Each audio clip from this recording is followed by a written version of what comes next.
Hey everybody, welcome back. It's season 5 of Drunkard's Walk, and we're back, baby.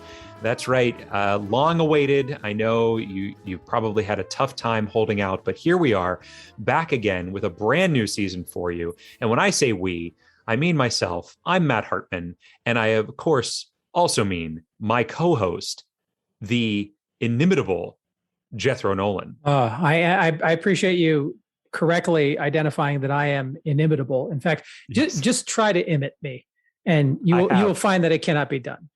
Yeah, it's true. It's true. I like that you have that on your business card as well. I think that's a good move on your part. And my LLC is One of a Kind Industries. Indeed. Indeed. Jethro, what have you been up to since we wrapped season 4? It's been a month. Oh, have you had any good times? Have you been doing anything fun? So many things. I've been staying at home. I've been trying to figure out if I am really going to commit to this idea of learning how to play piano in my golden years. Sure. Now that my kid's at college, and she's now at the point at college where she's past that first awkward week or so where she still kind of wants to talk to mom and dad. Right. Yeah. And now she's full on, like, completely immersed in her stuff there. So that's out of the way. My dogs also have nothing more to do with me. They occasionally want to be fed, but that's about it. And even Christy is coolly distant. Yeah, it's very sad. Wow. Well, that sounds like I don't know, some kind of Albert Brooks movie from the 80s. Oh boy. If only. But not one of the funny ones. Oh no. No. What about you? What have you? It's been keeping you busy.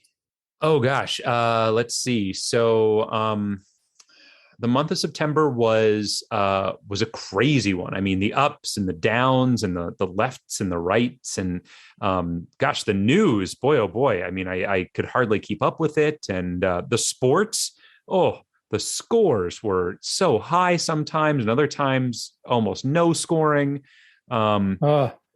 I didn't even mention the weather yet. Oh man, gosh, who would have saw crazy that? Who would have saw that coming? Huh? No, all the crazy September weather that there was.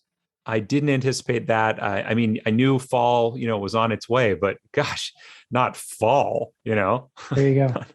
Not like that. So it's great being back, though. I'm happy to be here, and I'm happy that you're here, and I'm excited to go on a new adventure here, starting off a whole new season, starting back with our we're going to be on our 4th suggestion of the of season 1, I think, is where we're going to wind up starting, and we're going to start on Lockstitch. That's going to be our starting point, and thus our ending point at the end of the season. But that's 15 episodes away, folks. That's months from now. Right now, we need a destination for this episode. And so we have none other than Erica Larson here with us. Erica, how are you? I'm doing fantastic. Thanks for having me. Yeah, absolutely. Yay. Thanks for joining us for the season premiere. I'm sure you've seen other season premieres or listened to other season premieres. It's like a big deal. Huge. It's like the biggest episode of the season. So we're excited to have you on to talk to us and tell us a little bit about who knows what. But first, we got to talk about how we know you. Yes. And I mean, again, it's not going to surprise anybody, but we met at the Arcade Comedy Theater, right? Mm-hmm. Yeah. Yes. You actually were one of my teachers for the short form game class. That's right. So got to create some games. That's right. Do you remember any of the games you created? I remember I did it was like a merge of it was kind of like we did it like an unboxing video, but you had 2 people in the front and then 2 people sitting behind, and their arms would stick through, but then they couldn't control what they were holding in front of them. And I think I called it show and tell because I wanted to adapt it for Penny Arcade, the kid improv team that I'm on. So yeah. Yeah, that's right. So are you still performing with Penny Arcade? We have kind of pumped the brakes. We haven't been performing, although we want to get the ball rolling soon. And so, we're in talks of potential shows in the future. Great. yeah. Great. Delightful. That's awesome. Yeah. Have you had a chance to do much performing during this whole the dark times, as we're calling them?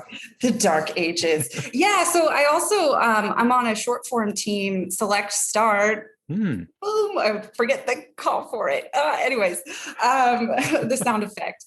I've just been doing online improv with them since January, and we've done a couple of in-person shows at the Oasis.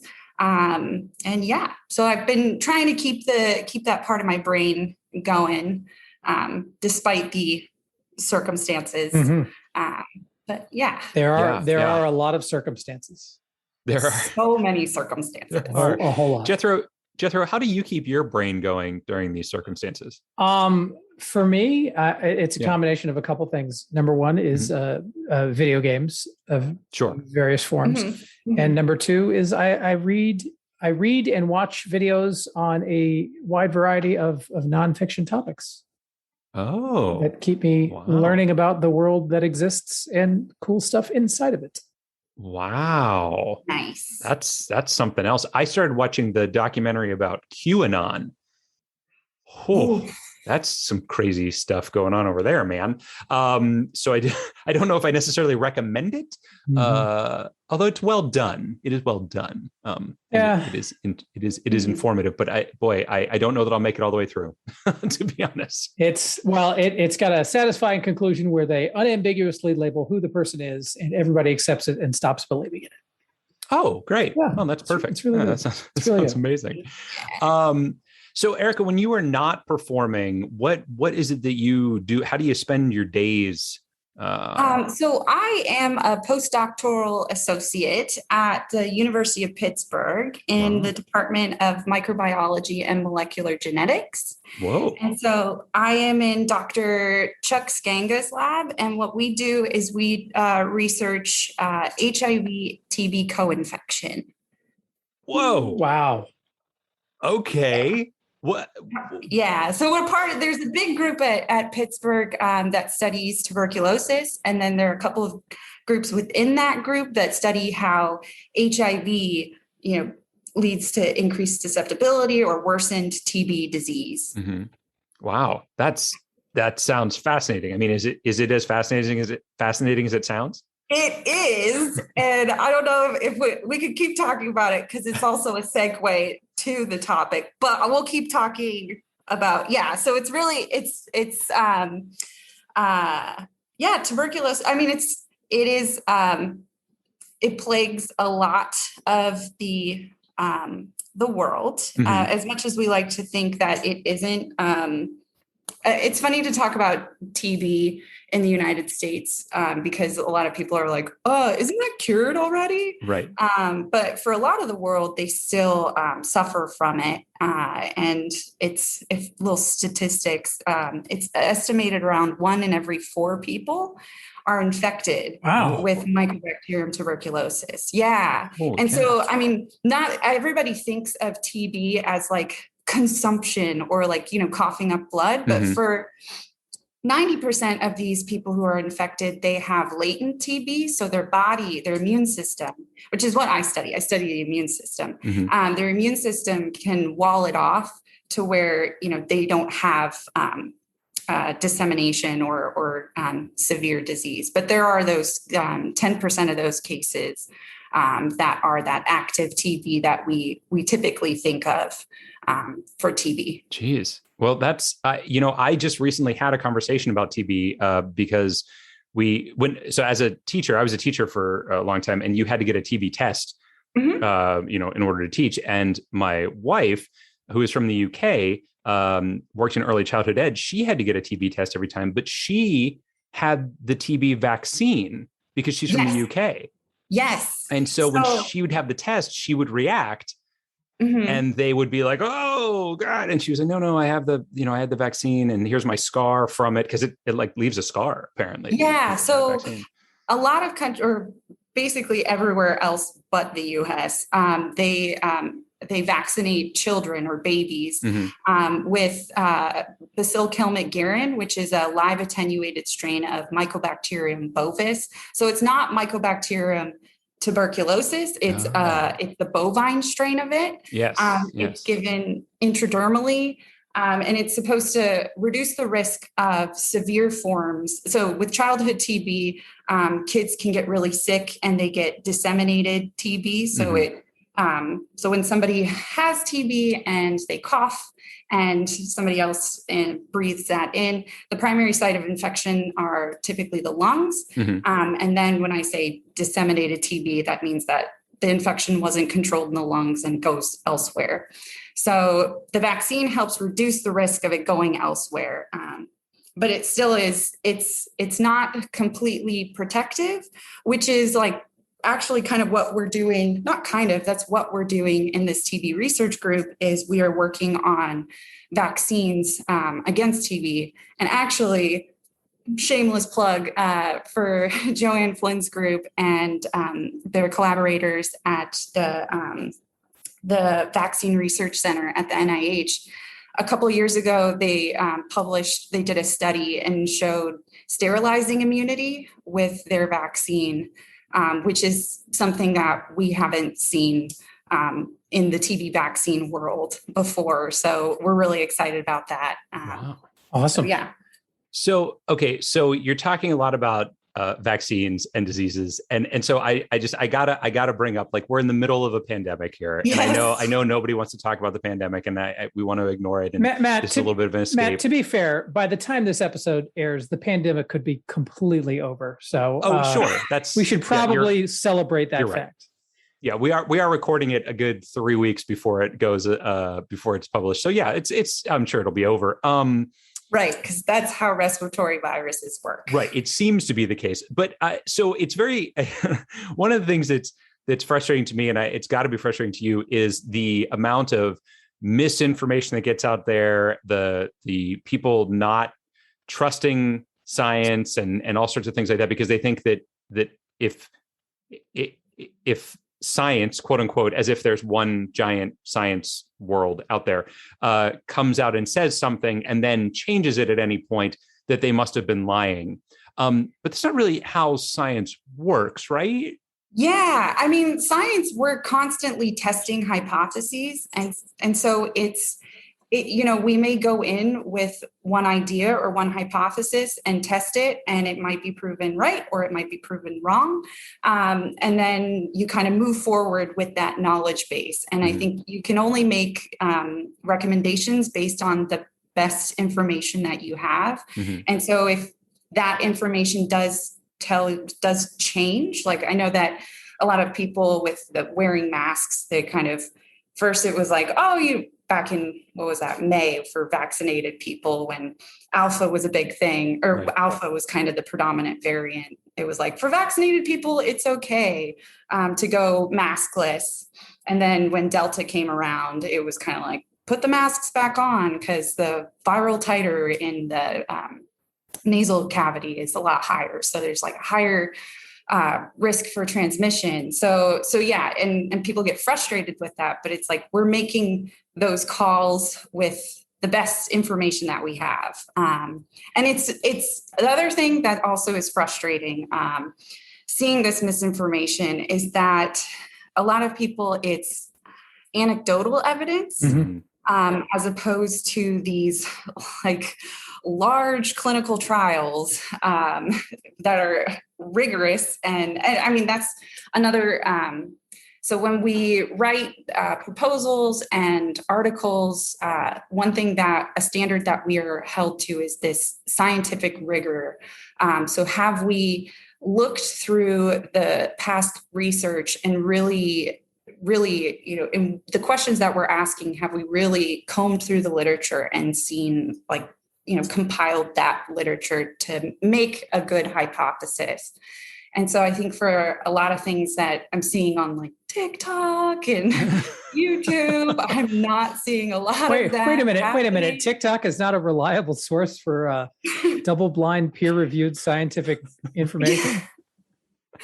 Yeah. I mean, I will say there are some great immunologists that I follow on there that I'm like, yeah, you fight that fight, but it's like drinking through a fire hose. It's just, there's so many people out there that are just spreading, just saying things willy-nilly with no data to back it up. It's challenging though, because I will say this as a non-scientist, although I'm a science fan, pro science, but like the scientists have to speak so specifically and generally are weighted by a great deal of caution around what they know, that sometimes the language that is used can be very jargon laden because they're being specific, and also like hedging their bets in ways that if you take, and I can't think of a single public figure who would meet this criteria, but somebody who says something clear but wrong in a very assertive way,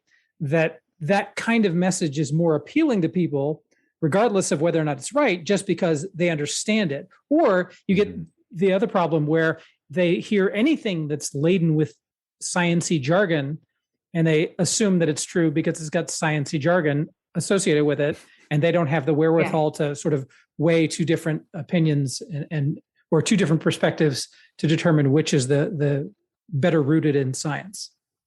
Yeah, I've definitely seen those clips of people just throwing science terms in, just being like, and the ribonucleic acid or deoxy, the DNA and the RNA and just beakers and isotopes, and people are like, that's amazing. This must be right. And then it's just kind of like, ooh, no, it's not. I did see a fantastic video on TikTok, I will say, where there was, and I believe she was an immunologist. I don't know for certain that that's the case, but she was essentially watching a video of a person explaining what happened, and it was just completely wrong. And she was like, oh no, that's not how that works. Yeah. That's Sci Time with Tracy. Oh my gosh. It was so good. She's great. I loved it. She's great. Loved it.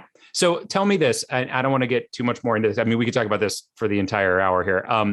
But what is, to you, as somebody who works with diseases and things like that, looking at what's happening and the world and everything the way it is right now, like, I know there's a lot of bad stuff.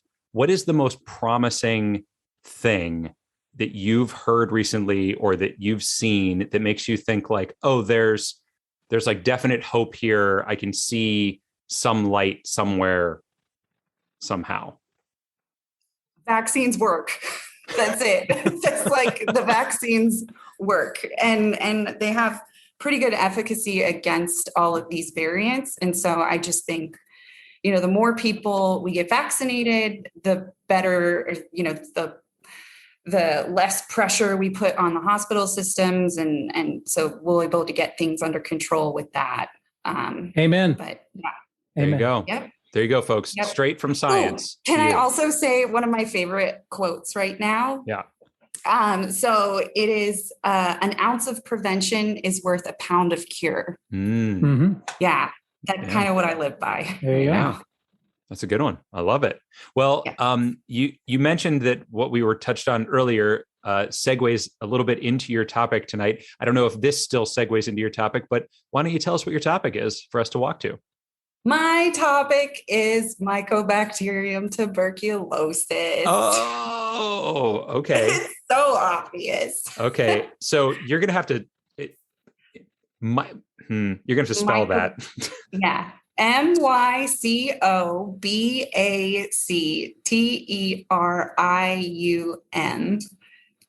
And then space. Yeah. Okay. Tuberculosis. Okay. Wow. Okay. Lowercase t. So I guess there's no reason to necessarily ask what your connection to that is, because we know now kind of what that is, and I'm assuming that's why you chose this. Is that right? Yes. Yes. And you know a lot about it. Obviously, we know now a little bit about it, but not nearly as much as I fear we might need to in order to get from Lockstitch to Mycobacterium tuberculosis. But we'll see. I'll try to give you some tent poles. Oh, okay. Well, what? Maybe, I don't know. Well, you mentioned that it's very prevalent around the world. Is there like a particular country or region that is battling this more than any other? I don't know. You have in countries with large populations. You have like China and India, you have a huge TB incidence. Because I'm more focused on HIV, TB co-infection, that tends to be in places where those are co-endemic. So like South Africa is a country that comes to mind. That is, the problem with people living with HIV is that when they are immunocompromised, they're more susceptible to TB. And so when you have these two infectious diseases kind of in close contact with one another, it creates like a breeding ground almost. Okay. So, yeah. So now this Mycobacterium tuberculosis, first of all, I have to ask you, is there definitely a Wikipedia page specifically for this? There, I have not looked that up, but there should be. Oh, okay. Yes. let's make sure that's the case. If you don't mind looking that up, I don't want to search it and okay. Do you have access to Wikipedia at this moment or no? I can look that up right now. Just go ahead and type that in, because we have in the past occasionally gotten a topic where there is not an actual page for it, and it has led to us having some trouble finding it because it doesn't exist. Indeed, it does. Yeah. And I mean, certainly there's going to be a page for just tuberculosis for sure. So if we had to, we could pivot to that, I suppose. Yes. Right? There is a Wikipedia page. Okay. Specifically for Mycobacterium tuberculosis. Yeah. And it goes through, it has a lot of topics, a lot of tabs. For okay. All right. Well, you don't need to tell us too much more about it. I mean, we do want to struggle a little bit here because we don't want to just be jaunting there in one or two. Well, I'm sure Jethro does. He's probably going to guess, 4 links and just want to be there immediately. I like to take my time a little bit. Well, this is odd. This is a fantastic topic. Let me ask you this. This is what we're going to walk to. The drunkards part of this is every now and again, as we're walking, we have a little drink as we go. Are you enjoying a drink tonight by any chance? I am. I'm keeping it classic with a glass of red wine. Oh, my goodness. That's one of our classy guests. Well, nice. Jethro, how about you? Are you keeping it classy as well? No, in fact, I am. I'm balancing out the classiness of the red wine by having a Michelob Ultra, because that's where I am in my life. That is okay. My body is slowly starting to tell me I can have less and less things, and I'm holding on to booze with every fight in me. And eventually my body will not let me have any, but right now, Michelob Ultra is what I'm allowed to have. So there we are. I see. What about you, Matt? That must be, Well, real quick, that's got to be a low carb beer. Of course. Okay. Because I'm still on the keto as we all know. Of course. What about you? What are you having? Well, I'm making a major switch myself because, listeners who have listened before know that I often have a bourbon or perhaps a scotch or something along those lines. I'm switching over to beer. I have a beer with me tonight, and it's October. So I was like, let's go October beers. I've got an O'Fallon vanilla pumpkin beer. It's a vanilla flavored pumpkin beer. That is too much going on. I don't disagree with you. It's not bad. I don't love pumpkin beers. But as pumpkin beers go, this is all right. I think the vanilla is doing a nice job of cutting the pumpkin a little bit. But Erica, do you drink beers at all? I do. It's been a minute, but have you had a pumpkin beer that you enjoyed? Oh man, it's been a while since a pumpkin beer. I can't. I feel like it's one of those divisive things, right? Like there are some people who love pumpkin beers, like they wait for it every year. It's like, it's October pumpkin beers. And I don't know. I always want to enjoy them. And so I try new ones every year and I'm always like, it's fine. Yeah. I'm more excited for like the holiday beers. Like Southern Tier has like some spicy beers, dark beer. Okay. I guess I'm looking several months ahead for beer. No, hey, look, they bring out, they had Halloween candy out in July. So, everybody's looking ahead. especially now, like we're all looking forward to the things that we enjoy, right? It's just like, well, what is time? Yeah, right. Right. My house was decorated for Halloween before September started. That wasn't my choice. But please tell me it was just the inside of your house. Yes, it's just the inside. All right, I'll allow it then. We don't really do outside decorations for Halloween all that much. Mm-hmm. Those big inflatables and everything. I mean, they're fun, but it's not our thing. Too much work, honestly. Just too much work. Well, this is great. I can't wait to try to get from Lockstitch to Mycobacterium tuberculosis. And I don't know that sentence has ever been uttered before, so I'm happy to be the first person to say it. But Erica, thank you so much for coming on and talking to us, not just for giving us a topic, but talking to us a little bit about what you do and giving us a little insight into the world of science. Because personally, I'm a huge fan of that and really appreciate you doing it. Yeah, thanks for having me. Absolutely. And hopefully we'll see you in person again real soon. Yes. All right. Take care. Bye. Bye. All right, Jethro. All right. I think we have our work cut out for us this week. Do you now? I do think that. It's been a while since I've been on the Lockstitch page, so maybe there's a tuberculosis link right on it, but I'm guessing not. Lockstitch, popular in tuberculosis times. Exactly. Well, hey, Jethro, whoa, listening. Yeah. We're in tuberculosis times, so all right. We've got to go before we go to Lockstitch page and start zooming off. We have to guess, Matt. We have to write down. Oh yes, for sure. Our guesses for sure. So let us do that. Yeah. And if you've forgotten, our overall average is 5.6. That's overall. That's over our entire history of walking. So just so you know, that's where we are average wise. But this one, I don't know. I'm gonna write down a number, and I think you're gonna find this number to be quite agreeable. Okay, good deal. Pass it to you on a little piece of paper, face down. I can't wait to metaphorically pick it up and look at it. I've also written down a number on a piece of paper, and I think you're going to be, quite frankly, amazed by what I've done. Oh, okay. Well, I can't wait to see. There we go. Well, let's get into it then. So we're starting in Lockstitch, and if you recall, that was one of our destinations in season 1, and it is the most common mechanical stitch made by a sewing machine. It's true. It's true.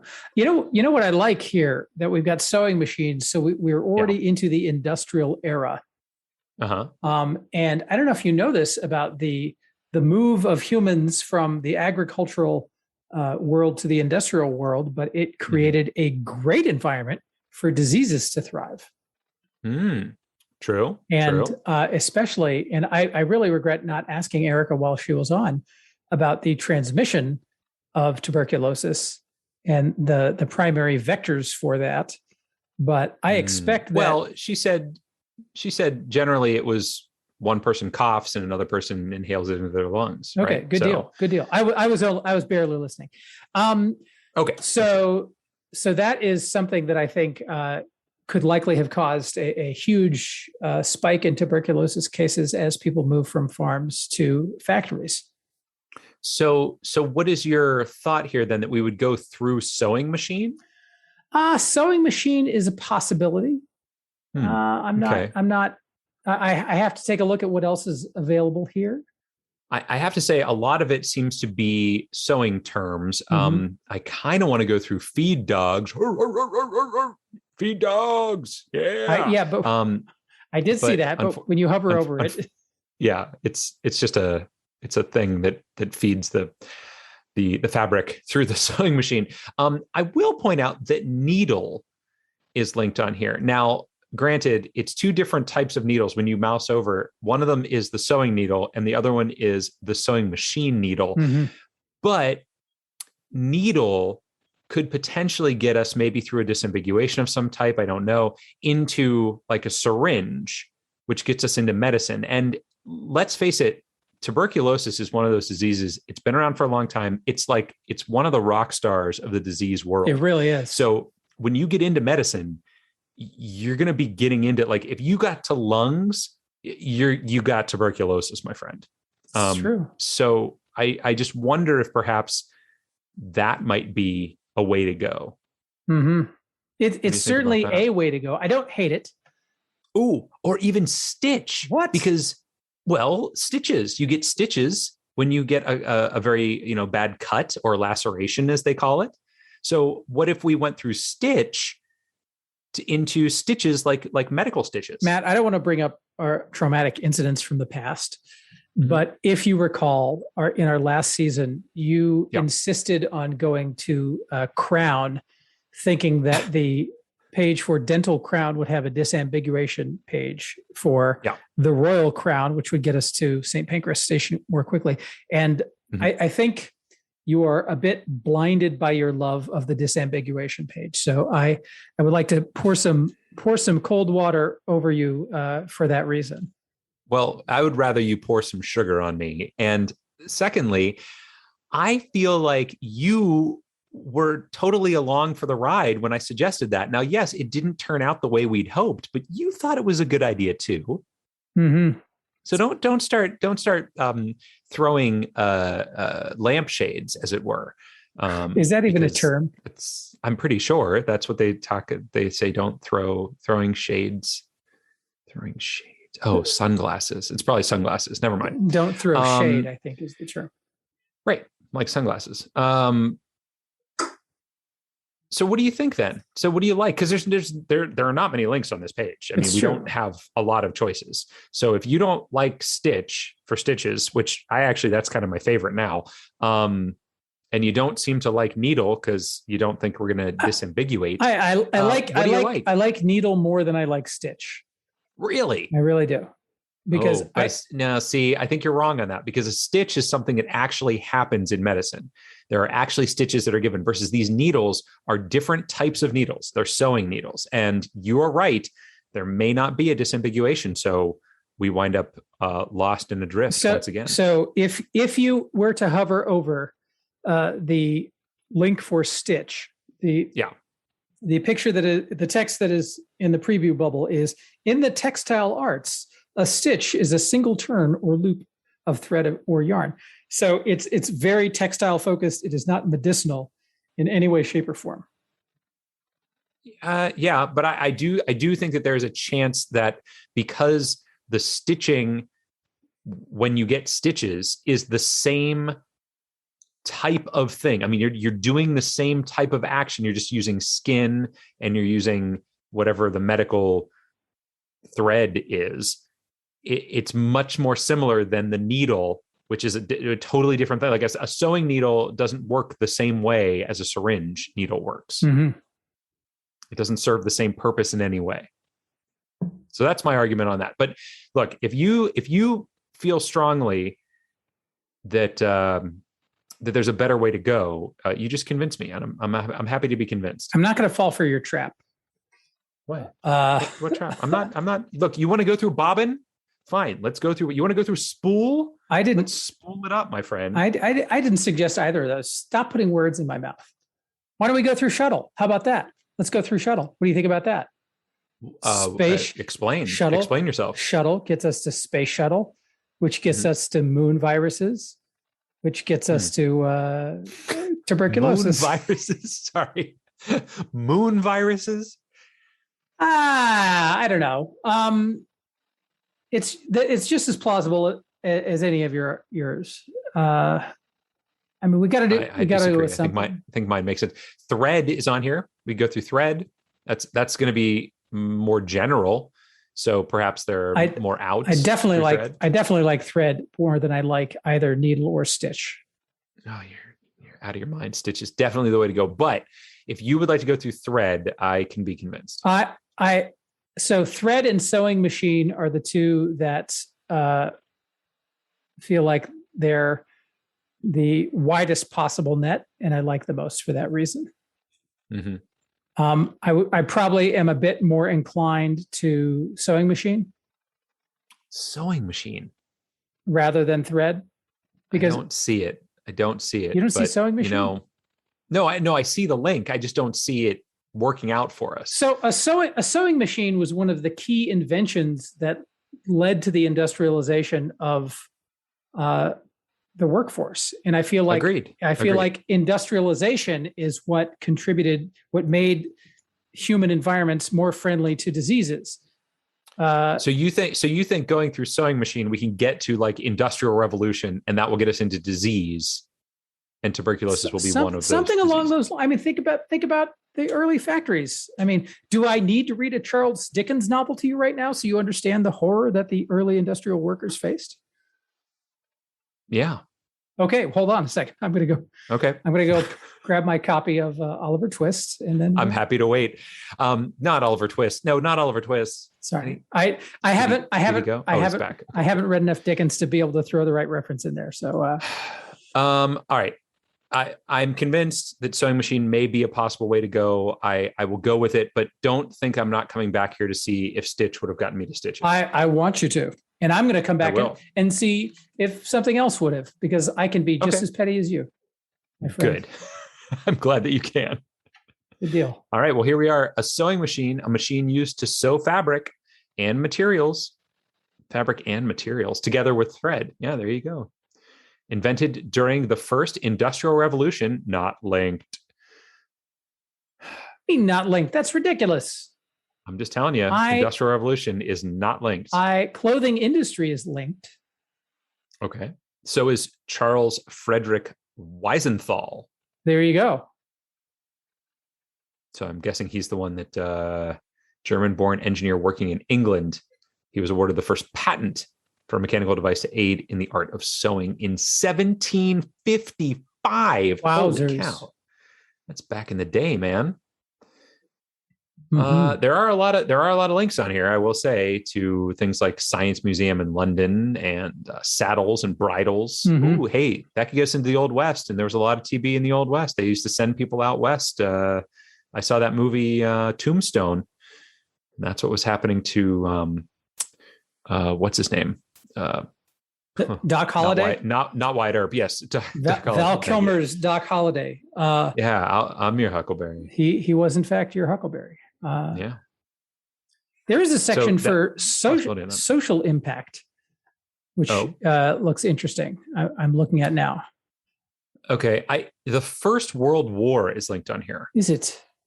And I could be wrong, but I want to say that tuberculosis was a real problem during the First World War. I think enough that could be on that page. Now, am I 100% certain of that? No. So might not be worth it. But does that sound familiar to you at all? No. It's a possibility. I see. So I'm not. You just want to go through factories, don't you? I like the idea of factories playing a role in those things. I think it's certainly a possibility. I feel like it's getting too broad. Too broad? What are you talking about? Yeah. Factories. This links to literally factory. Like, what is a factory? And I think it's too broad. I think it's going to take us too far out. Mm-hmm.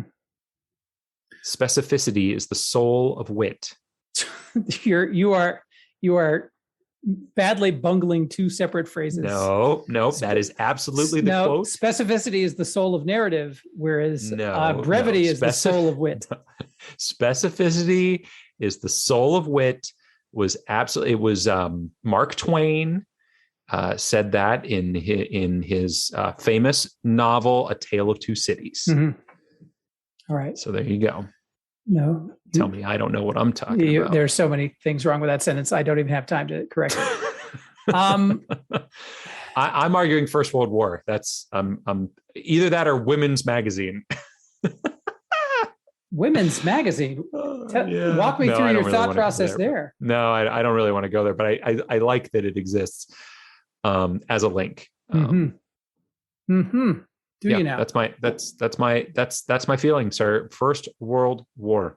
All right, then. I'm telling you, because there's going to be, look, at the very least, there's going to be something in there about disease, and that's going to get you in there for sure. Whereas factory, I feel like we could be searching forever from factory. We could be searching forever from anything, for heaven's sakes. No. If disease was on here, we would not be searching forever. Science Museum in London is on there. How is that going to help us? Because science and tuberculosis. Tuberculosis is science. Yeah, it is. But the Science Museum, I fear, well, I guess potentially we could get through that into medicine, maybe. But it just depends. I mean, if we're going there to science, to medicine, to, remember our trip to the medical. Oh no, wait, we never published that episode. Well, there was this whole medical museum episode that we never published. Hey, you want to hear that episode, folks? Join our Patreon because you'll be able to hear that terrible episode that we never published. But I'm telling you, it went on for fucking ever. Wow. Hartman dropping an F-bomb there. That's usually Jethro territory is what that is. I had to do it. Well, my beer's gone, so there you go. I'm all loose. All right then. Okay, so what's it going to be? Are you going to go to the First World War with me or not? I'm desperately searching for an alternative that isn't that, just because I don't want to give in to you, because you've been quite bullying thus far. But I'm right. I don't know that you're right. I just don't have a better alternative. So I guess I will yield, and we can go with the First World War. Where is the link? Perfect. It is under, what's this? Market expansion. I see it. Yeah. Now. And it is the last paragraph, First World War, which actually takes us to World War One. And you know what, Jethro? They didn't call it that originally, which I think they called it the Great War. Yeah, I think a little bit of a conspiracy going on here, right? Like, why change the name? You know what I mean? Like, there you go. Seems a little suspicious to me. Maybe it isn't even World War One. Here's the first thing I see is that we've got 1918 Spanish flu, which is a disease. It is a pandemic. It is it gets us into that world right away. Now that's at the very top of the page, and this is, folks, this is a page that is longer than maybe any page we've ever been on, but rightfully so. It's about World War One. It's not longer than the Beatles. I will say, obviously, Spanish flu. The Spanish flu is a terrible misnomer. My memory is a bit hazy, but I believe that the flu outbreak that killed so many in 1918-19 was started in America at an American military base, and our soldiers took it over to the trenches and spread it around during the European theater there in World War One. That sounds that tracks with the way we do things here, so it doesn't surprise me a bit. I'm noticing that under aftermath, and I haven't gone all the way down there yet, there is a section for health effects. I'm in there right now. Are you? I am. Are you finding anything interesting? So many interesting things. First of all, 8 million were killed in the war. So pour one out for those young lads. That's a health effect. It really is. There's also the Russian famine of 1921. There's a lot in here about about typhus. There's some stuff in here about encephalitis lethargica, or sleeping sickness, as it's more commonly known. You know what I'm not seeing in here? Well, I'm sure you're not seeing tuberculosis, because if you were, you'd already said it. I would have shouted out with glee. Yeah. Do you feel that any of those diseases are closely related to tuberculosis? I don't know much about typhoid or what was the one you said? Sleeping sickness. Sleeping sickness. I mean, I would pick typhoid over sleeping sickness, just because I feel like I've heard of typhoid more than I have sleeping sickness. And you think typhoid over Spanish flu as well? Spanish flu might be a possibility. I mean, typhoid gets me right into it gets me into communicable diseases that have had outbreaks, like typhoid Mary. I mean, any of them could get us there. So there are links to, like, we can get into India here. Like there's a link to the British Indian Army. There's a link to Gandhi. There's a link to Indian independence. And she was mentioning that India is a place that there are often outbreaks of this, or there are not outbreaks, but it's endemic, that there are real problems with it. So that is a possibility as well, to go through something like that. Man, I don't want to go through trench foot. I don't. Ooh, shell shock. Trench foot. Where do you see that? I got lice, trench fever, cooties or body lice. What? And then the Spanish flu again. Influenza is just linked on here on its own. Influenza might be a good one to go through. These are under continuation of trench warfare. Mm-hmm. So influenza, I kind of like because the only reason I don't want to go through India is that I feel like that's a little geographical. You know, it is. Not a little. It's completely geographical. And you don't like typhus? I'm not saying I don't like typhus, but I don't know, is typhus better than influenza? Like influenza to me, I know for certain is a respiratory disease, much like tuberculosis is. Typhus, I don't actually know what the symptoms of typhus are. What are the symptoms of typhus? Like, how do you know that you have typhus? I don't have time to get into it now, but I know all of them. Oh, do you? I do. Oh, okay. I do. That's great. Here's what I'd like you to do. Just write them down and just... my pen broke. Oh, no. Oh, gosh. Okay. Well, here, just grab a pencil. Do you have a pencil around? I do. Okay. Is it sharpened? No, my sharpener's broken, sadly. Oh, gosh. Okay. Do you have a lighter or a candle of any kind? Because we can actually burn it. Oh, absolutely. I have a candle. Oh, perfect. Then just That's true. Oh no, Matt, you'll never guess what happened. What? Oh no, don't tell me you blew it out. I did. I sneezed on my candle. Oh, Jethro. All right. Influenza. This is hardly worth it. Influenza. This is hardly worth it.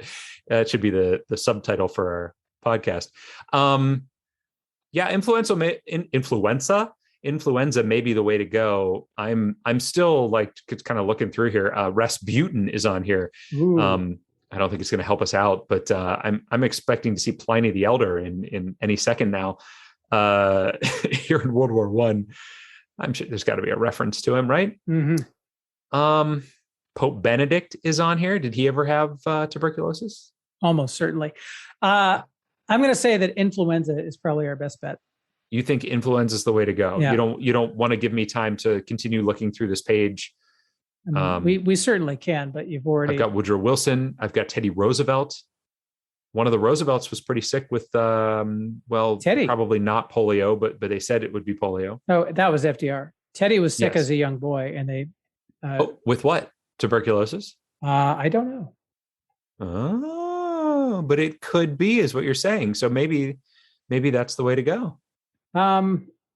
Based on my shaky knowledge that he had some kind of illness, childhood injury, I don't think that it was. I seriously doubt that it was tuberculosis, because he was. They sort of treated him by making him sleep outside and things like that, and they did the exact opposite of what you would actually do with a sick person. So he might have had something less serious than tuberculosis. Okay, well, then I guess we won't go through him. But if we find out later that he had tuberculosis, boy, oh boy, I'm sure there's some Teddy Roosevelt fan right now just yelling at their iPod. What are you doing? Why do I still have an iPod? Bully for them. Let's see what you've done. Thank you. But actually, I suppose if they were a huge fan, they would probably be speaking softly and carrying a big iPod, right? There you go. Yeah. All right. Okay. So influenza, or I see Spanish flu separate from the. No, I would say go to influenza, because there's a chance that we could be linked to other respiratory diseases from there. Yeah, that's probably the case. My only reason for thinking Spanish flu was that there might be like she was saying that when tuberculosis was in the same population as where there was HIV running rampant, that the combination of the two was a problem. So if the combination of the Spanish flu, which again was just influenza at a particular time, and tuberculosis, like maybe they would talk about that, but you're right. It's a shot in the dark at that point. So Spanish flu could get us into epidemics. Yeah, but maybe. I don't know that. Nothing comes to mind in terms of an equivalent tuberculosis epidemic. Well, I mean, and she said 1 in 4 in the world have it. Isn't that considered? Isn't that's not considered an epidemic? I mean, certainly having it, yeah, but it's the consequences that it results in. Like the Spanish flu is remembered because of the fatalities of it. Like 1 in 4 people in the world aren't dying of tuberculosis. No. And I'm not saying that they are, but if they are both epidemics, well, the Spanish flu is a pandemic. Let's be clear. And I don't actually know what the specific definition difference is between an epidemic and a pandemic. Then why did you clarify that it was a pandemic if you don't know the difference? Well, because I know that they're different because they're different words. Oh. So I know that at least. Because I'm not a dullard. In your world, synonyms don't exist. Hey, here's something I want to throw out at you real quick. And I know you probably don't want to go through this, and I probably don't either, but England is linked on here. And I know that they definitely have issues with the cows carrying tuberculosis in England. Okay. I know that is an actual thing, and that's why they give, and badgers apparently get it and spread it. That's why they give the inoculation. So we could potentially go through England, but my concern with that would be that on the England page, there wouldn't be like a diseases in England link or something like that. And even if we were highlighting cow diseases in England, we would be highlighting bovine spongiform encephalopathy first, AKA mad cow disease.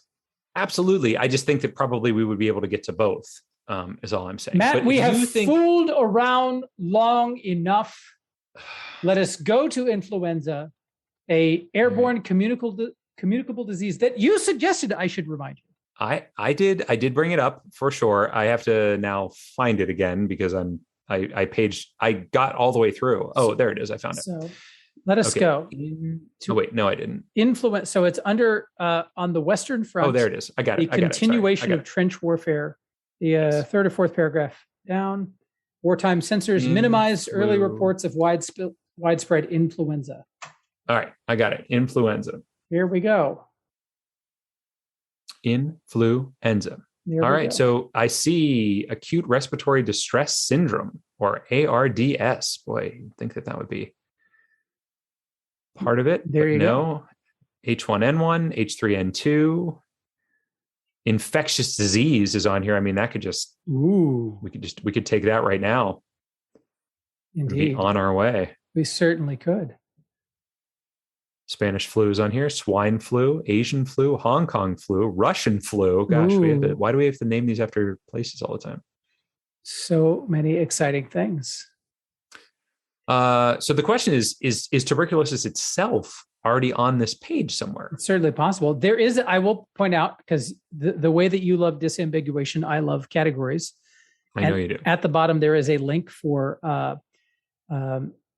there are links for influenza, diseases of the respiratory system, infectious diseases, viral systemic diseases, authority control. So I like diseases of the respiratory system, very much so. Yeah, I mean, that's tough to argue with. I'm not, that I'm not a fan of going through categories. You hate it. But that being said, that's tough to argue with unless there was infectious disease probably going to get us there, right? But your suggestion here is a valid, duly noted suggestion. Yes, I will admit that it is valid. Thank you. Sepsis is on here. Ooh, it's not exciting. Don't be excited about that. Next generation methods. Oh, I love that. I mean, if you want to go through infectious diseases, I'm okay with that. I feel like tuberculosis is a well-known enough infectious disease that it's likely to be on that page. I know I've been a bit angry and a bit pushbacky a little bit this episode, so I want to be flexible where I can. Well, I appreciate that. I see bronchitis on here. I see Guillain-Barré syndrome, right? That's what they think that FDR actually had. There you go. As a matter of fact, he had cousin marriage disease, as far as I know. Well, you just cut right to the quick, don't you? I really do. There's the cholera is on here. We got cholera. Virology. So many exciting things. Is it a virus? Is tuberculosis a virus? No, because if you recall, we're not looking for tuberculosis itself. We are looking for the bacterium that causes it. So it is a bacterial disease, not a. Yes, we are. Thank you. You're absolutely correct. Not a virus. I am an idiot now. Now I am a dullard. We all take our turn. I hope that one beer that you had is treating you well. It's doing all right for me. Okay. Well, I was just trying to see if tuberculosis was actually on this page anywhere. Pneumonia. I've got bronchopneumonia. I've got a link. I've got a link to astrological condition. So there's a link to astrology here. If we think that tuberculosis is influenced. Hold on. Hold the phone. I'm holding it. Bovine respiratory disease is on here. Okay. Wasn't she saying that the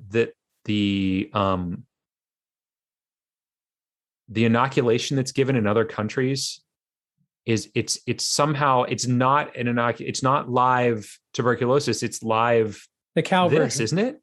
Isn't it bovine respiratory disease? Isn't that what this is? So it is a cow version of the virus. But if you recall, well, this is a virus, though. That's right. This is a virus. This is not. Yeah. So if you recall bacteria from an earlier episode where we talked about the history of the word vaccinations, that vaca is Spanish for cow. So cowpox, the cowpox version of it. So it's certainly possible. Although if this is a viral disease, then that's obviously not the right one. I guess that's right. It says causes pneumonia. The infection is usually the sum of three codependent factors: stress, and underlying viral infection. And I can't read the rest of it because that's just much of the preview as I got. So if we're not going through bovine respiratory disease, then infectious disease, I think is the best way to go. I like it. Let's do it. Infectious disease. It's the first link right at the top of the page. Yeah, and it just takes you to infection. Yeah. There we go. But there are types of infection. Matt, would you like to know what the types are? What are the types? The very first one that's listed is bacteria. And would you like to hear examples of bacterial infections that are provided on this Wikipedia page? Oh, are there some? Yes. There are some. So the last one is Salmonella. The second to last one is the Clostridium botulinum. You're doing this backwards. I am.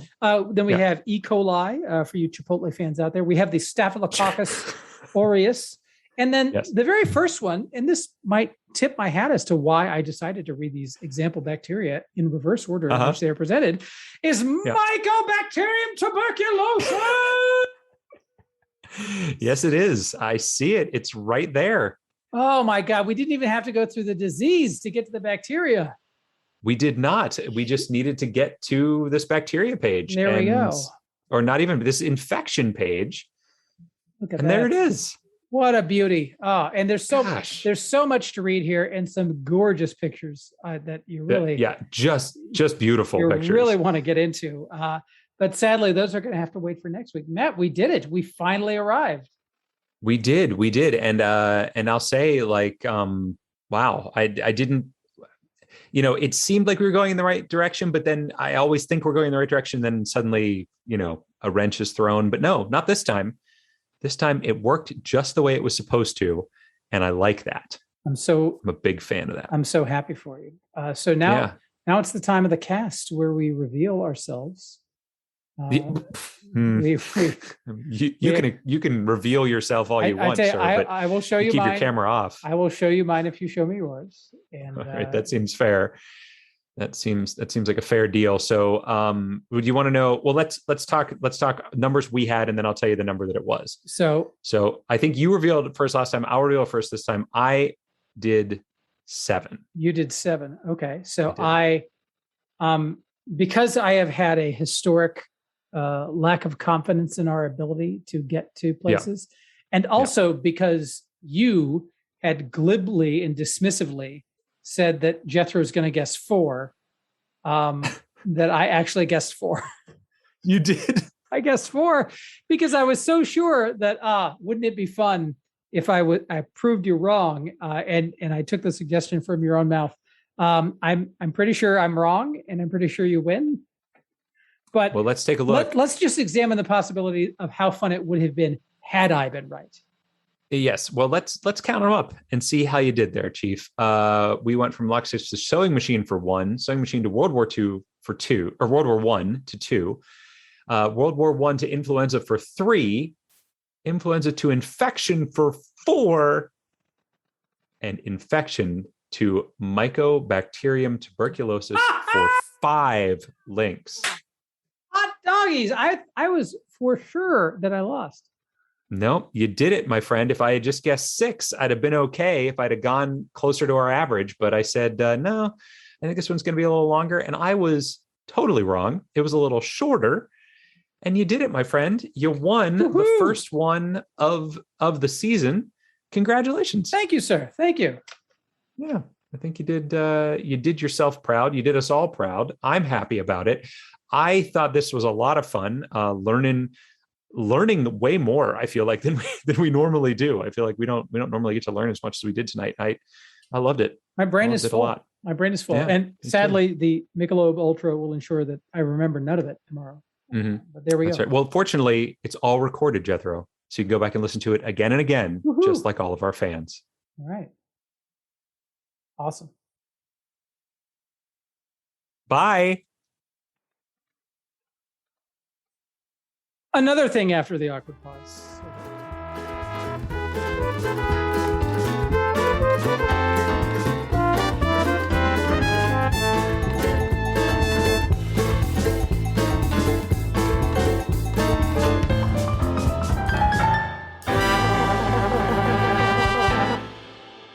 Hey everybody, Matt Hartman here again, and thanks for listening to Drunkard's Walk, joining us again for Season 5. We really appreciate it.